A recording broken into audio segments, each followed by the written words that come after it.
Freedom is never more than one generation away from extinction. You and I have a rendezvous with destiny. You know what time it is, so sit back and get ready for the Stafford Voice, your dose of conservative in a world of liberal. 3, 2, 1.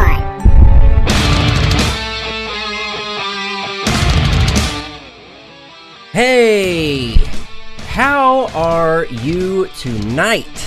I am your host, Daniel Stafford, and you are listening to the Stafford Voice, where we are conservative in a world of liberal, and tonight we are talking about how the games have already begun.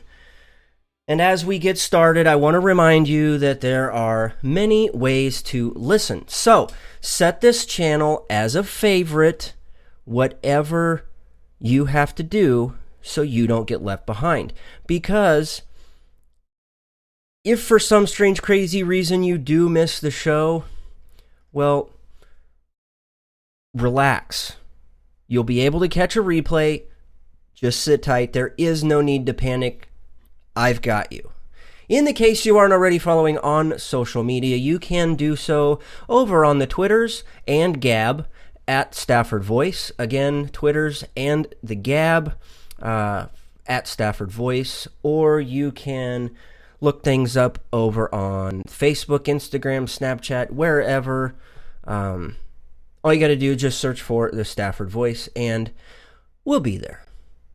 Also, if you want to kind of keep things a little to yourself, you want to send a tip, or there's something that you want us to take a look at, you can do so by emailing us, thestaffordvoice@gmail.com. Again, that is thestaffordvoice@gmail.com. As we're getting things going here, if you're over on the website, if you're over on thestaffordvoice.com and you're watching or listening over there, and you see up at the top or in the bottom right-hand corner, it's asking for your email to sign up for the newsletter. I want you to know that with the help of my accountability group, we've decided to bring back the newsletter. It's going to come out once a month. We're still trying to work out a couple of things and figure out how it's going to work, but I think you'll be pleasantly surprised, to say the least. I think you'll be a little more pleased with that than you will the outcome of the election, no matter how it turns out. It's just a little crazy, and there are games left and right. So, let's get to the bottom line, shall we? And look, this is it. We are almost to the finish line of one of the most craziest of elections. And you know what's depressing? People are going nuts over this, including those that are running. But do you know what's funny? Each and every person will be absolutely glued to their couches awaiting the outcome. An outcome that we stand a chance of not knowing for days to come. One's going to argue that the system is rigged and demand some sort of action take place to make sure that they lost fair and square. The other, well, they'll probably argue that the Russians have sabotaged this election and we need to postpone the verification of the results until a full investigation is conducted to know to what extent Russia interfered. Yet, sadly, many people will lay down in fear that night that when they wake up in the morning, it will be the end of the world as we know it. The reality of all of this, life will go on, and so will the country. But do not take all of that lightly. It isn't time to surrender. It's the time to fight. Just when your opponent thinks they have the upper hand, that is, you strike harder. We've discussed many important things on this show. We've looked at history. We've looked at individuals. Most of all, we've taken time to look at the groundwork that is laid out before us. We're armed, not with weapons, but with a knowledge that will bring forth a new era. But only if we work together. No one of us can do it alone. True, there may only be a few of us willing to stand with our feet in the fire, but too much is at stake. Now is not the time to rest. It's time to push forward, time to take back what once was plain and precious. Let us remember what those men and women that have come before us said when they stared death in the eye and said, quote, that whenever any form of government becomes destructive to these ends, it is the right of the people to alter or abolish it, and to institute new government, laying its foundation on such principles and organizing its powers in such form as to them shall seem most likely to affect their safety and happiness. And when a long train of abuses and usurpations, pursuing invariably the same object, evinces a design to reduce them under absolute despotism, it is their right, it is their duty to throw off such government and to provide new guards for their future security. If that duty falls on us, let me echo the words of Thomas Paine when he said that, quote, these are the times that try men's souls. The summer soldier and the sunshine patriot will, in this crisis, shrink from the service of their country, but he that stands by it now deserves the love and thanks of man and woman. Tyranny, like hell, is not easily conquered, yet we have this consolation with us, that the harder the conflict, the more glorious the triumph. What we obtain too cheap, we esteem too lightly. It is dearness only that gives everything its value. Heaven knows how to put a proper price on its goods, and it will be strange indeed if so celestial an article as freedom should not be highly rated. There's much more at stake than the outcome of this election. Win or lose, we have much work to get done. And truth be told, it will be a long and painful path we must travel. It took only a few men and women to start a revolution that gifted us with the pleasures of liberty and freedom for the last 200 plus years. It's been done before, and by the grace of God, we can do it again. I've said once before that it's easy to talk the talk, but the true test comes when you're faced with walking the walk. Standing in defense of all that makes America great will come with great challenges, and some of us may never see the fruit of our labors. But I can attest to this. I will not stray from my principles, morals, or values. I will continue to promote conservatism, and most of all, I will defend America from foreign and domestic, and together we will carry the torch of liberty. This we'll defend. And that's the bottom line.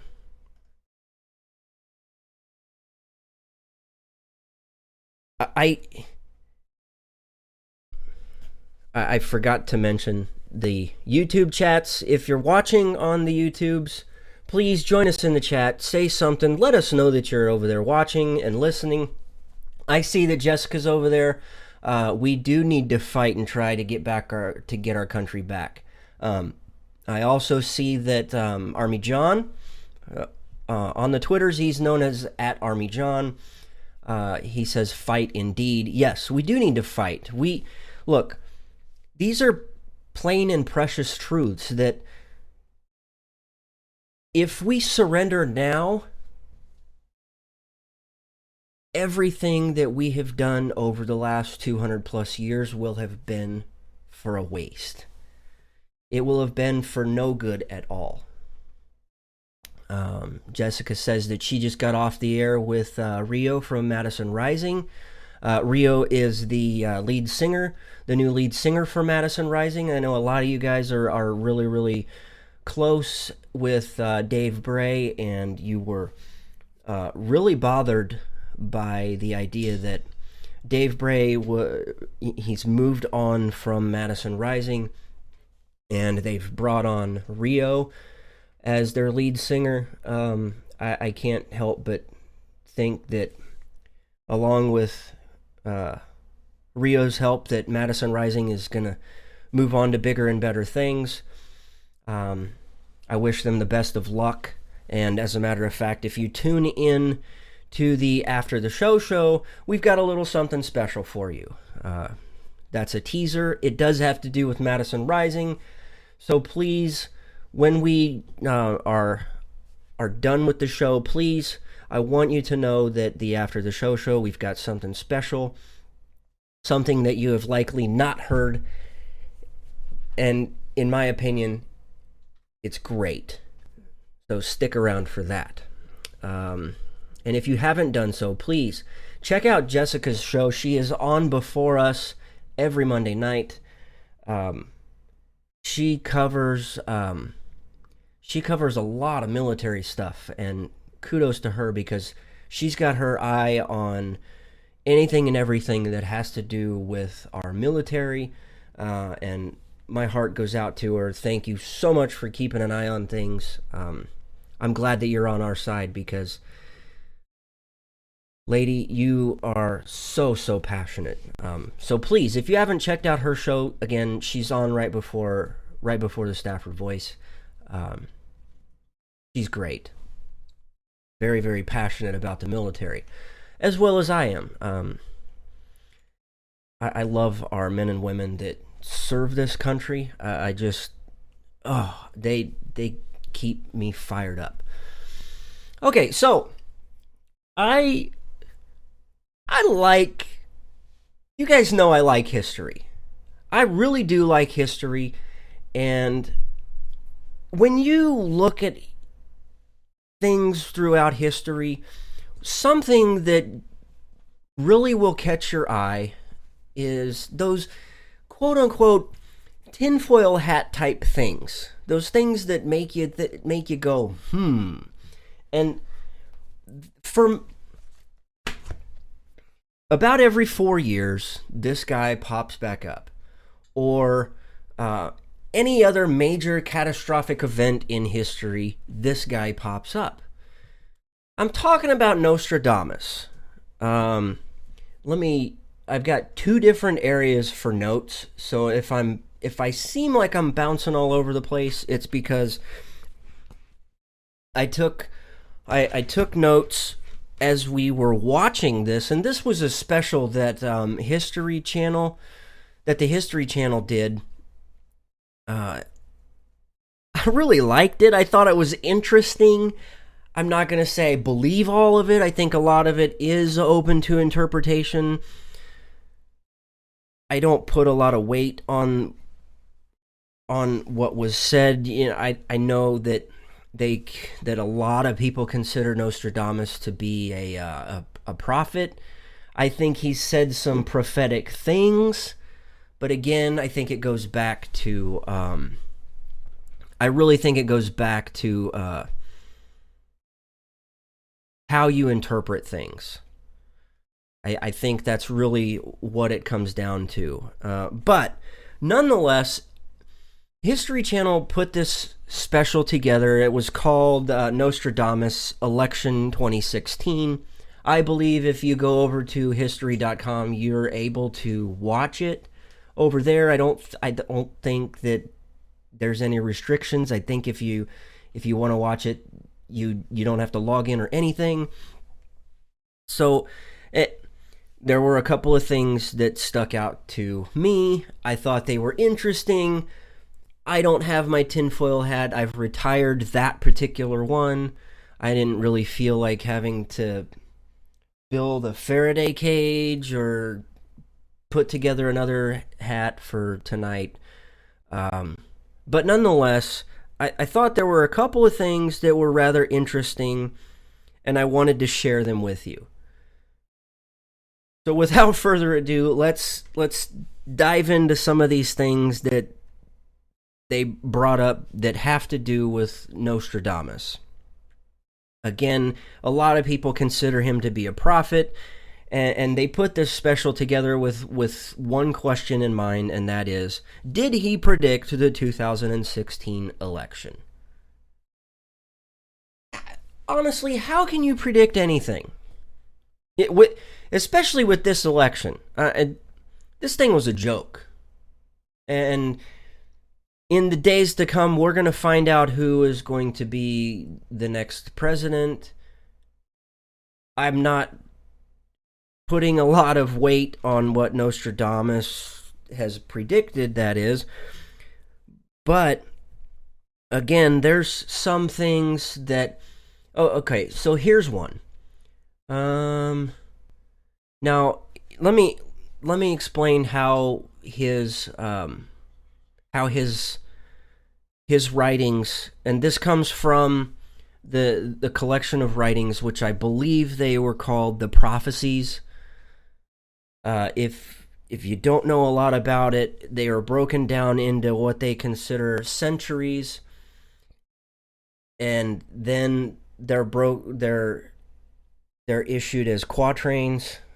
It's kind of poetic in nature, but they still have that slight undertone that maybe it could be viewed in a prophetic sense, but nonetheless. So in a lot of the stuff was contained within the same century, that is.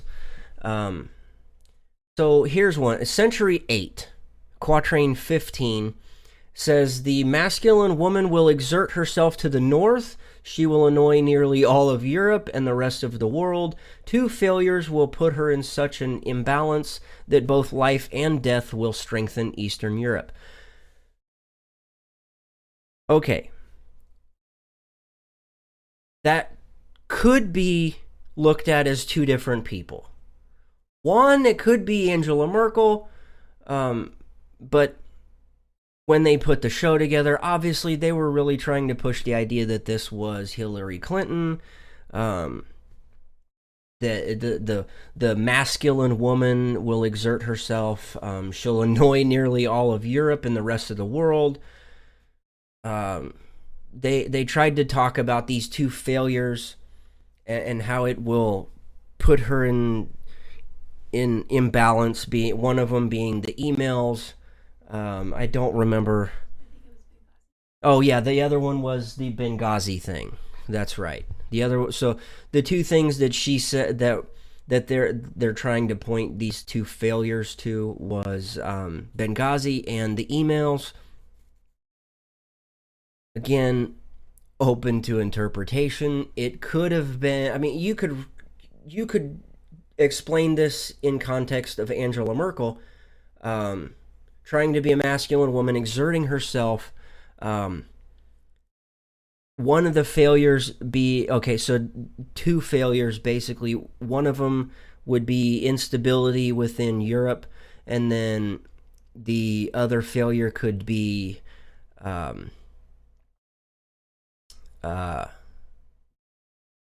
let's just say the financial system in Germany. That could be the other. Or the fact that she is openly bringing in all of these Middle Eastern people, refugees, that is, and how it'll be both the life and death, and how it will strengthen Eastern Europe. And it's only going to, if you try to put that in context with Angela Merkel, the only context that is it gives life to their caliphate, and it brings death to Europe.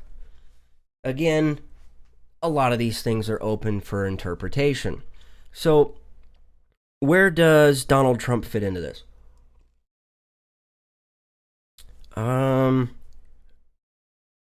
Here. I gotta find the one. Okay, here it is. Century 1, quatrain 57. It says, "The trumpet shakes with great discord, an agreement broken, lifting the face to heaven. The bloody mouth will swim with blood. The face anointed with milk and honey lies on the ground." The trumpet, obviously, they're trying to point to the fact that he's naming Donald Trump. Again, open for interpretation. Where was Okay, where's 20? Okay, here it is. Century 8, Quatrain 20. It says, the false message about the rigged election. To run through the city, stopping the broken pact, voices bought, chapel stained with blood, the empire contracted to another one. Let's break that down, and before we do, I want to say welcome to Tina in the chat. She's sorry for being late. Tina, it's no big deal. It really isn't. It doesn't. That's fine. I mean, everybody, it's just like normal television, and real life tends to get into the way of a lot of things. And just before the show, I was having a lot of problems with the rig here that helps run everything. I had to give a hard reboot to everything. I was really, really struggling and worried that I was going to have to call the show. But luckily, things are, I think, good to go. I think we're good to go. And Justin, thanks for joining us again this week. I saw that you didn't fare too well in Dallas at the Magic the Gathering tournament. I think you and our son Daniel met up and had a great time together, and shame on you about the Whataburger thing. But I'm not going to hold that against you. He says he probably won't make the whole show. That's fine. He's got to get up at 4:30. I'm right there with you, brother. I got to do the same thing. He says he'll watch it tomorrow, though. You missed a great first part of the show leading up until now. Tina, you're going to have to go back and check that out. I will, I'll break the show apart so it's a little easier to dissect the parts that you may or may not have missed. But anyway, so back to Quatrain 20 of Century 8, the false message about the rigged election. So they were trying to say that Nostradamus was predicting that Donald Trump is going to claim that this is a rigged election, even though it's false. So they were trying to say that the whole rigged election is a false narrative, is a farce. There's no meaning behind any of it. He's saying that the voices bought and the chapel stained with blood. So the voices bought obviously was Hillary's. They were saying that Hillary is bought and paid for by those that are staining the chapel, that is, over in the Middle East, like Saudi Arabia, and those that are funding ISIS. The same people that are funding ISIS actually helped fund Hillary Clinton. And then he ends that quatrain by saying the empire contracted to another one. So basically saying it. There's so many different ways you could take this. So in the first century, Quatrain 57, we read that he talks about a trumpet, but in this one, he's saying that basically it could go to Hillary Clinton. Either way, here's what I'll say. If it is remotely interesting at all to you, go over to history.com. They've got a lot of the things that they looked at from Nostradamus's writing, the prophecies, and they're all written out and translated so you can look at and try and dissect them for yourself. Also, you're able to watch the Nostradamus Election 2016 special for yourself. Take it at face value. Again, a lot of it is open to interpretation. Some of it I was like, seriously, and a couple of other times I was thinking to myself, wow, that's really, really interesting. I see that, let's see. History.com I'm familiar with that site, LOL. I like history. Matter of fact, I spend almost all of my waking time, if I'm not working on the show, I'm studying history. I absolutely love history. I see that at Protopotamus is over on the Twitters saying that he's watching. I appreciate that. Oh, there it is. There he is, the Protopotamus. History is the coolest. History is the coolest. Yes, that is true. I see that Slick has finally joined us. He says he's late. He's never late. He was working hard in the shop, probably, which is good. I'm glad to hear that business is booming over at Rebel Road Tactical. You guys, Vikings, are you saying you want to talk about Vikings? Yeah, we should probably look into some Viking stuff. The Vikings they're rich in history. They got a lot of things that we could talk about. So I'm going to throw this question out there. Nostradamus, is it another tinfoil hat moment? I don't know. This is rich. We've got the Protopotamus and the Ladypotamus in the chat room together. I don't know how they do it. Those two are hilarious. They are equally as funny as Tina and Slick are. I got the greatest listeners. You guys are incredible. For both of you to sit there and you're watching the same thing. Hopefully you're not watching it on the big screen, but maybe you are, because I worked really hard on putting together some new show stuff for you guys. Hopefully you noticed during the bottom line. You probably noticed that the little ticker thing down here, it changed. We're working on trying to take things to a whole new level. Really excited for things to come, and if you haven't signed up for it, please sign up for our newsletter. We're going to start that probably at the end of November. Yes, even the date is correct. I have a note right there, right up here next to the camera that says change the date, change the title, and make sure that at least minimal profiles in history stuff is changed and updated. Okay, I'm looking at the time and it's telling me we need to take a break.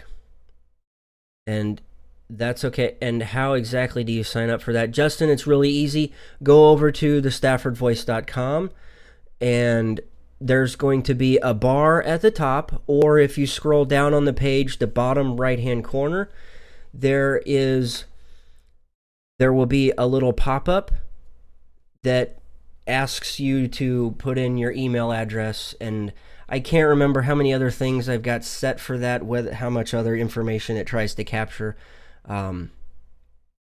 But I'll warn you, if you do sign up, one of the first few emails that you will receive from us kind of gives you a history about the show, the website, how things came to be. Protopotamus, thank you for putting that up there. I appreciate it. So, we need to take a break, and when we come back, we're going to talk about relaxing military standards while we're increasing VA bonuses. Outrageous? Yes. So many different ways. We'll be right back. You are listening to KLRN Radio, where liberty and reason still reign. Nothing will protect you quite like your sidearm, so why not give it the protection it deserves? Something as strong as the Second Amendment and stands the test of time, and better yet, made in the USA. A Rebel Road Tactical Custom Kydex holster is that and more. Call now and place your order with Rebel Road Tactical at 682-217-4579. Again, 682-217-4579, or online at rebelroadtactical.com. Conservative, in a world of liberal. The Stafford Voice. All right, and we are back. I'm your host, Daniel Stafford. Tina says that they have us on, they've got me on the big screen. How gloriously distracting that may be. Avenged Sevenfold background music. This just became my favorite show. Well, no. I mean, if you notice the introduction, it's some A7X. You may notice some, you might notice that I like A7X. I'm a metal dude. Rock it through and through, babe. And no, not some AC/DC crap. That's right, I will go down for saying that. I am not a fan of AC/DC. Protopotamus can testify to that. I'm personally loving the whiteboard in the background. Look, bigly things are coming in the future. I'm really working on laying out some things in the near future. Hopefully that stuff happens at the first of the year. We're really respect your elders. Respect my elders. AC/DC? Or are you saying you like AC/DC? That's okay. I don't have any. I have nothing against anybody that likes AC/DC. I personally don't like them. I think they're overrated and have been for years. But the whiteboard in the back, we will hopefully be no, they don't mix on this. Anyway, we're done talking about AC/DC. Morbid Angel, War,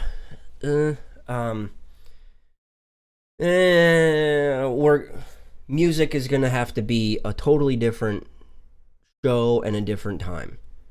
And as a matter of fact, if you listen, okay, huge shout out to Jason DeWilkins for the According to Me show. If you didn't know, Jason DeWilkins has teamed up with, I believe, a really close friend of his, and they have a show that they're putting out called the According to Metal show. Old school Metallica, yes. The According to Metal show is everything about metal music. They review new albums that are coming out. They bring on bands and they talk with them about their music and stuff like that. Great show, great hosts. If you like the metal music scene and you want to keep up with it, please head on over and make sure you find the According to Metal podcast. It really is good. I've been finding out about new music from those guys for a while now. Check it out. You will not be disappointed. Okay, speaking of being disappointed, we got to get this beautiful disaster back on track. Okay, relaxing military standards while increasing VA bonuses. Really? Seriously? Well, okay, so Defense Secretary Ash Carter has launched a sweeping review of the military's recruiting standards, saying current rules for screening new entrants may be, quote, overly restrictive and preventing America's most talented young people from joining the ranks. Now, among the benchmarks that will get new scrutiny are these: fitness standards, marijuana use, tattoo regulations, and the military's longtime reluctance to allow single parents to start military careers. This is what he is calling the quote-unquote force of the future.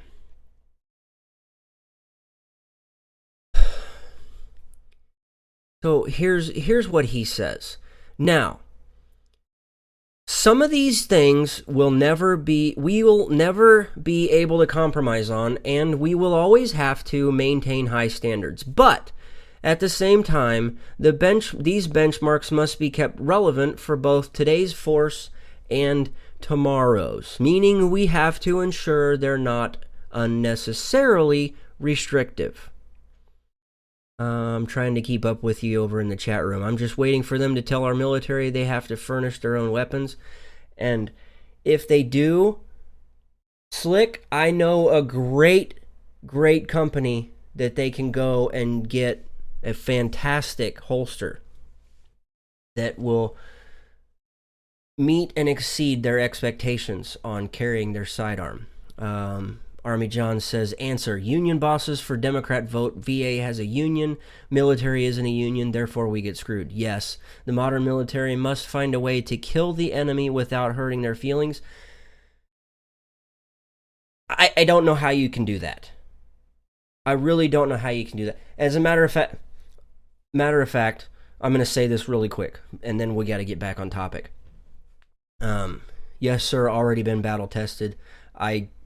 I'm pretty positive that they already have been. Correct me if I'm wrong, but you know somebody that has already carried one through battle, and I'm so glad that they've made it home. When I found out that they were over there serving, we prayed for them night and day. Okay, so real quick, I got caught into some silly little whirlpool on the YouTubes watching short films. I'm absolutely fascinated with short films, and I watched one this morning. It was a comedy, and it was called The Expert, and they were sitting at this boardroom, and they were being presented with what the client wanted, and that was to have seven perfectly perpendicular lines that they wanted to draw red lines. Excuse me, I got the hiccups tonight. They wanted to draw 7 red lines, each one of them perfectly perpendicular with the next, but they wanted 2 of them to be green and the rest of them to be in invisible ink. And the expert said, yeah, you can't do that. Anyway, that reminded me about the whole thing about killing the enemy without hurting their feelings. That reminded me of that, and I don't feel why I felt compelled to share that. Anyway, okay. So, what's under review? Fitness standards. Reviewing fitness requirements reflects a fear that today's youth are fatter than ever. Really, that's how they wrote it. That today's youth are fatter than ever. An estimated 70% are ineligible for military service based on traditional standards related to health, education, and past misconduct. Look, if you really want to right yourself and you want to go into the military, they should really look at your misconduct and determine whether or not you are still fit for military service. I don't have a problem with that. Education, again, there's some really, really dumb people in the military, and quite frankly, I don't know how they function by themselves daily without having a handler like Hillary does. But you can be really dumb, but at the same time have some of the most insane common sense. You can be dumb and smart at the same time. Okay, we've got to continue on. Most of the dumb ones are officers. Almost all of the dumb ones are officers, Slick. At least when I was in, they were.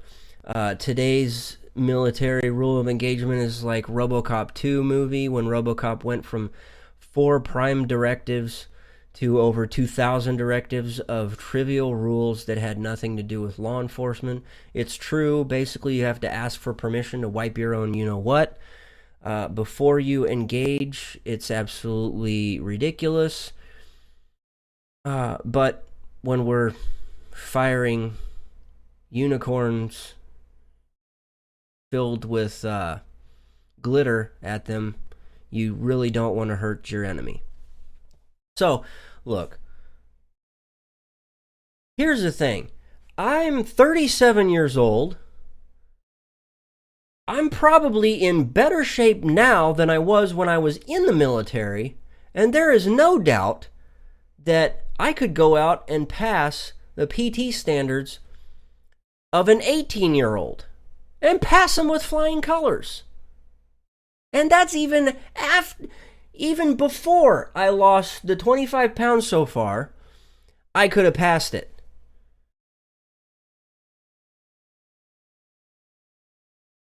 Let's continue. He says, quote, "We have a much bigger problem with obesity and overweight people in our society than we've had historically, so we have a different base to look at in terms of recruits." Look, if Captain Chubby wants to go into the military, tell him to go on a damn diet. Meet the standards. We have an elite fighting force for a reason. It's not because Michael Moore can walk 2 miles in 5 days, okay? Jabba the Hutt, there's no place for Jabba the Hutt in the military. Meet the damn standards or don't join.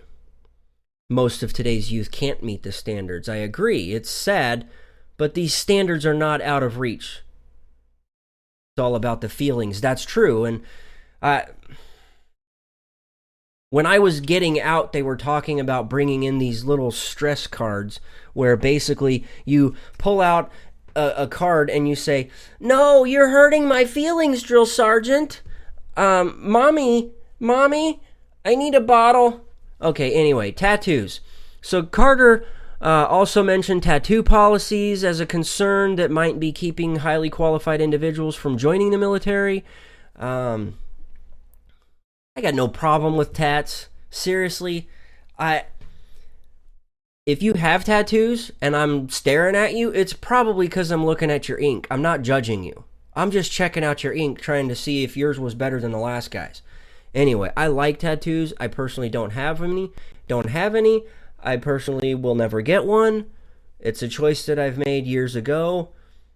I love tats, and I'm just going to say that. I have no problem with recruits having tats or anybody in the military having tattoos. Marijuana use. Okay, rules regarding recruits' marijuana usage are also getting a new look as thousands of prospective recruits are now living in states where medical and recreational marijuana is now legal.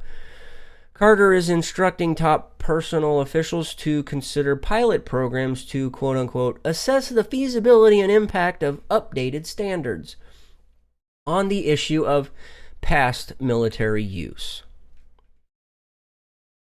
In summary, he says, quote, "Geographically, our military's recruiting pool is shrinking with more and more of our people coming from fewer and fewer states. Today, young Americans from rural areas are two times more likely to join the military than young Americans from urban areas.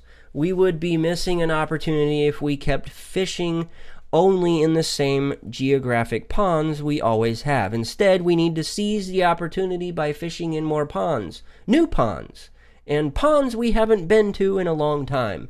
We have to draw talent from our country's entire pool of population for our all-volunteer force."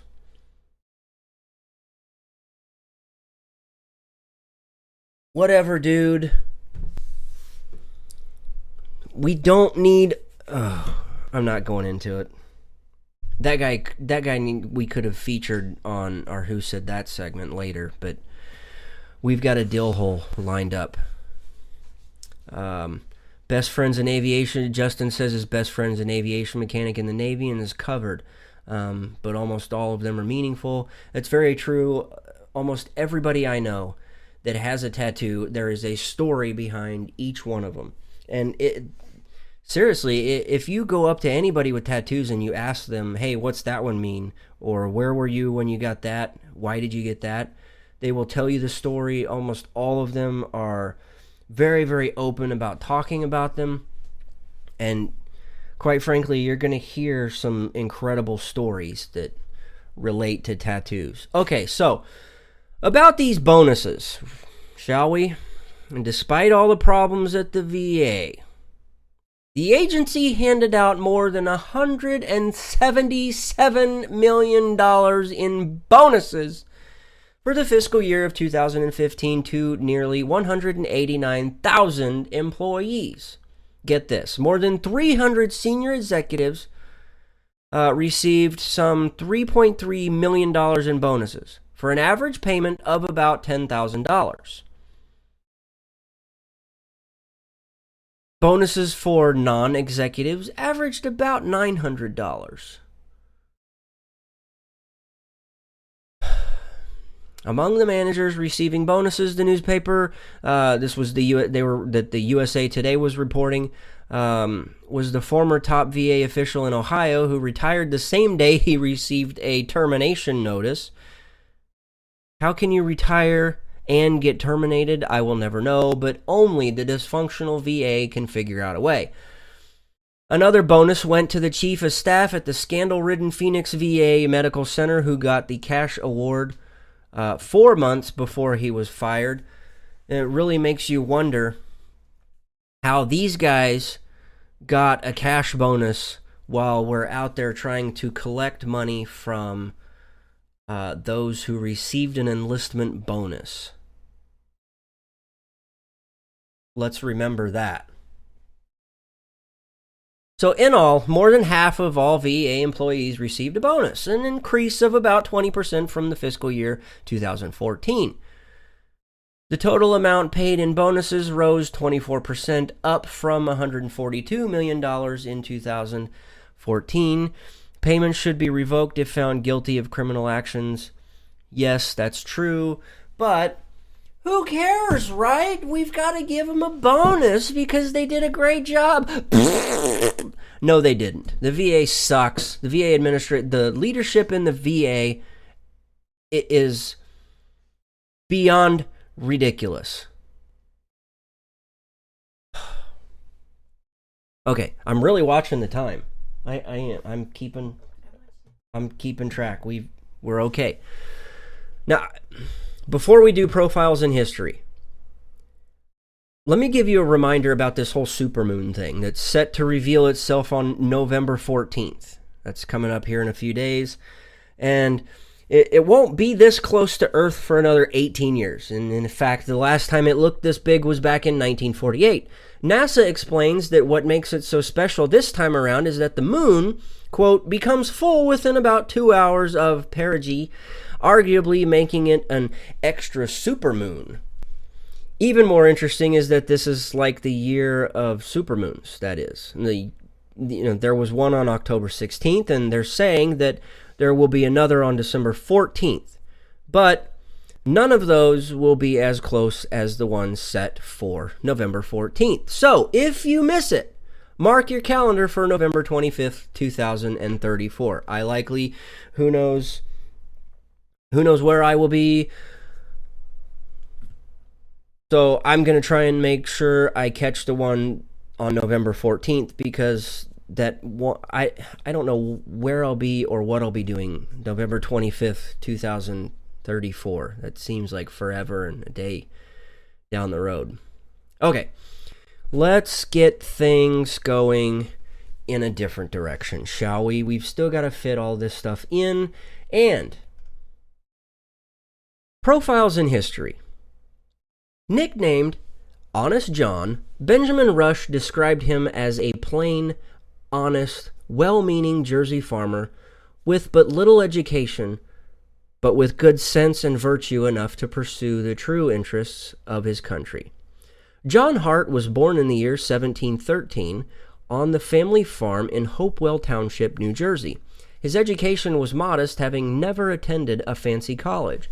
Rather, he worked hard helping build up the 400-acre family farm. And over time, with the aid and investment from other family members, he grew it to include a grist mill, a fulling mill, and a sawmill.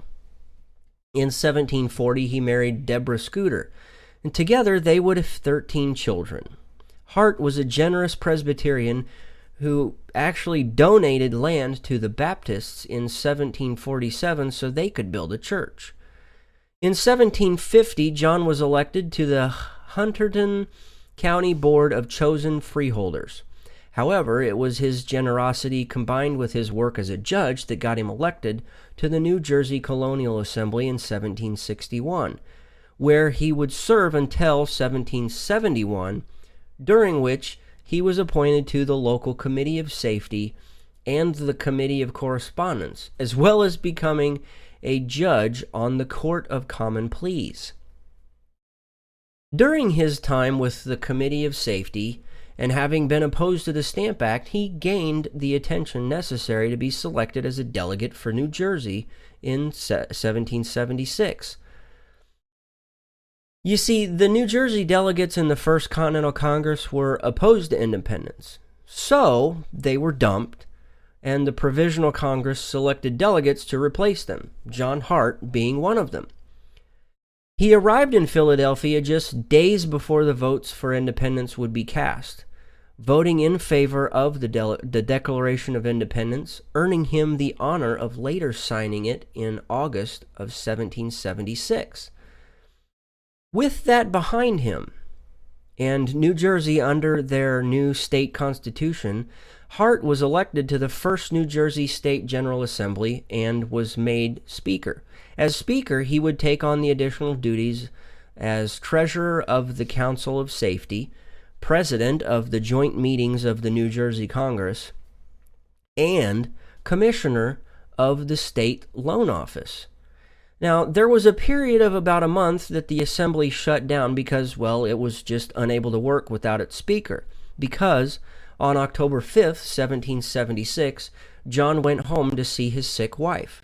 In an attempt to return to the Assembly, he would be called back home where his wife would pass away on October 8th.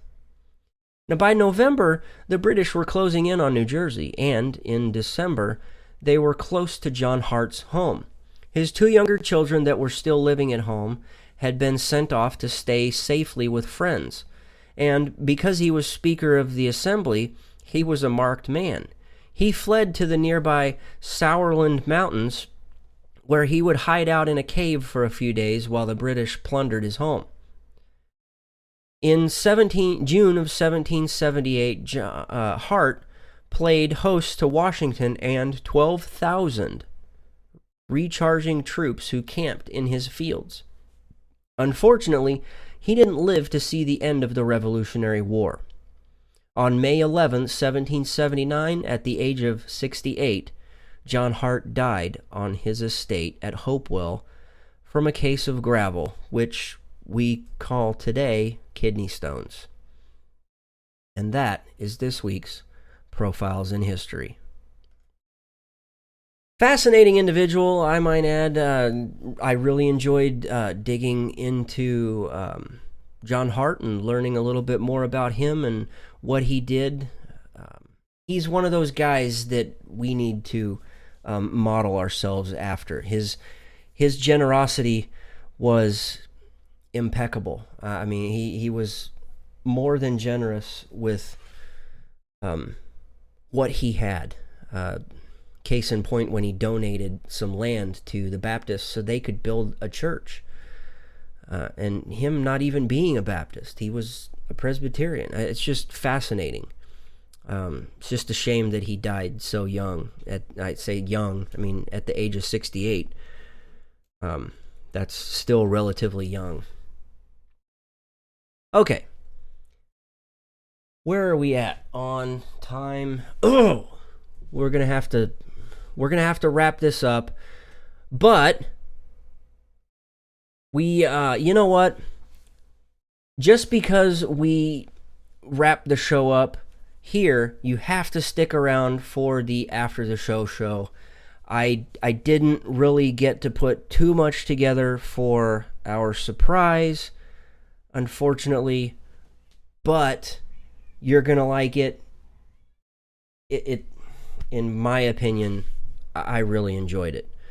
So, with that, we're going to have to hold off on our Who Said That for the After the Show because that silly little annoying clock in the background tells us that's all the time we have for this week. And, God willing, the Stafford Voice will be back next week. You can follow me on the Twitters or on the Gabs at Stafford Voice. Look me up on the Facebooks, the Instagrams, the Snapchats.